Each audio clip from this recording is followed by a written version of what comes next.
Добрый вечер, дорогие наши зрители! Здравствуйте, ребята! Сегодня мы продолжаем нашу рубрику «Сказка на ночь». Мне очень хочется вам рассказать колыбельную сказку, которую написал Валентин Постников. Один маленький зайчонок выбежал ночью на лесную полянку, посмотрел на ясный месяц и запел громко-громко: Чики-брики, чики-брики, чики-брики, чик! Ты поешь очень храбрую песенку. Только не лучше ли тебе пойти домой? Вдруг кто-нибудь испугается, когда ее услышит. Чики-брики, чики-брики, чики-брики, чик! Ответил зайчонок на всю поляну и запрыгал по ней, как мячик.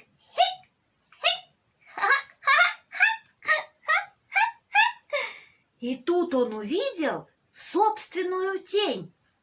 О, ух ты! А у тени были длинные-длинные ушки, как большие рога. «Вот я какой!» — крикнул зайка. Давай бодаться! О! Как же я буду бодаться, если у меня рожек нет? Сказал ежик и спрятался в норку. Ага, испугался меня, Сказал зайчонок. и пободаться не с кем. Ух, какой у меня страшный вид! Ха! На тень свою поглядел, ушками пошевелил. Да как запоет снова: Чики-брики, чики-брики, чики-брики, чик! ушки в стороны, а нос кверху. О! А в небе рогатый месяц плывет себе, за летучие тучки задевает. Эй, месяц, а ну давай бодаться! Крикнул ему зайка. Видит, а месяц в тучку спрятался.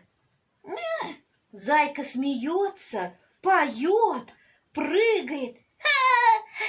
Не хотят со мной бодаться, потому что все боятся. Чики-брики, чики-брик! Ха-ха-ха-ха!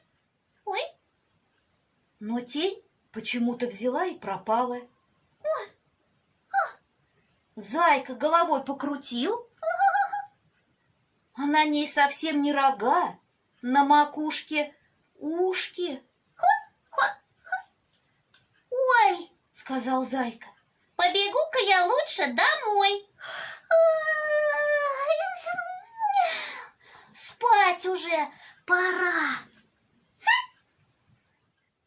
Ложись, ложись, ложись.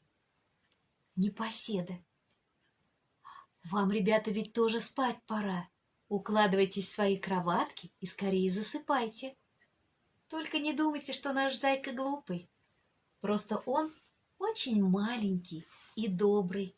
А маленьким и добрым очень хочется всегда показать свои длинные, необычные ушки. Ложись, ложись, спи. Спокойной ночи, ребята.